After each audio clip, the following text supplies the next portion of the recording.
prospect of Formula 1 coming to a saturation is a far sight.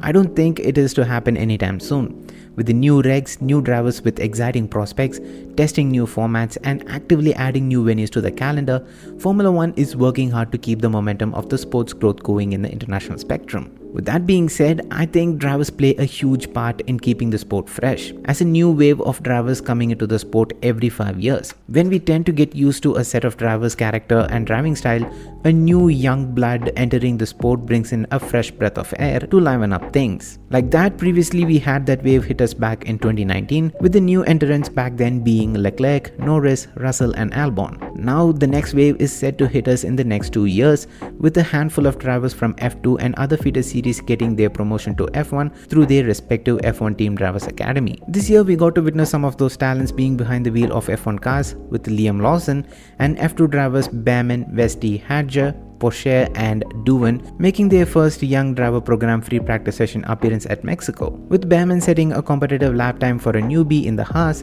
ahead of Fernando Alonso and just 3/10 shy of his quote-unquote teammate Hülkenberg, with Porsche having to experience the worst of luck to not getting to set any competitive lap time due to his car's reliability issues. I don't know about you, but this is a bittersweet moment for me. I am personally ecstatic about the fact that we are about to witness some young, spirited, aspiring drivers to enter the sport, but the sour part is that as this happens, it becomes inevitable for us to not lose some of our favorite drivers that we've known and loved for all these years due to the lack of seats in Formula 1. But at the same time, if the older drivers are retained, I think it would be an absolute disgrace to see these young, extremely talented individuals not get their due at the right time and having to be seated on the sidelines. Nonetheless, I think the lack of seats in F1 is a topic of its own that I plan on making a separate video on to talk about.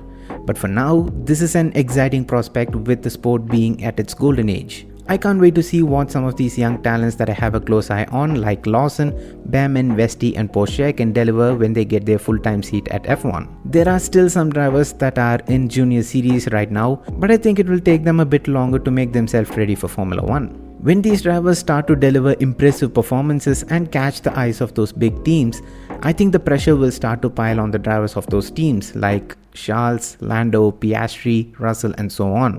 That will overall make the grid more competitive in the coming seasons. I believe drivers like Hamilton and Max have earned their position in the sport that they get to decide when they leave their team or the sport. Agreed that since 2019 we have had some incredible talented drivers join the sport like Yuki, Zhou, Piastri and so on. But I think 2025 would be the first time since 2019 that we'd get more than 2 drivers to get promoted to F1 who could be of a champion's caliber. F1 is a sport that will continue to evolve and stay relevant to the time and trend. Matter of fact, F1 is a sport that's always a step into the future of technology and innovation of automobiles that we use on a regular basis. So with the growing knowledge and interest in motorsports around the world, I don't see a fate of Formula 1 going out of fashion or irrelevant. Well, its existence is an example of its own. If something stops to evolve or improve consistently, it will start to see its downfall. It's not just for sport or entertainment, it's also for everything including us, humans. The sport has sustained in the world for 70 plus years and is still gaining traction among the youth. So the new era of Formula 1 is in good hands. And I'm excited about the prospect of what these new young lads could bring in that could add and contribute to the sport and its entertainment value. With that being said, I would like to wrap up this video guys. I hope you all enjoyed. If you did, make sure to hit that like button and let me know down in the comments on what are your thoughts on these new young drivers, the new era of Formula 1 and what do you think the future of Formula 1 would be. With that being said, subscribe to the channel if you're new and also hit that bell icon and turn on all notifications so you get notified whenever I upload a brand new video. It's me your boy Urban Cast, aka Vinesh, and I'm out. Love you guys, stay safe, peace.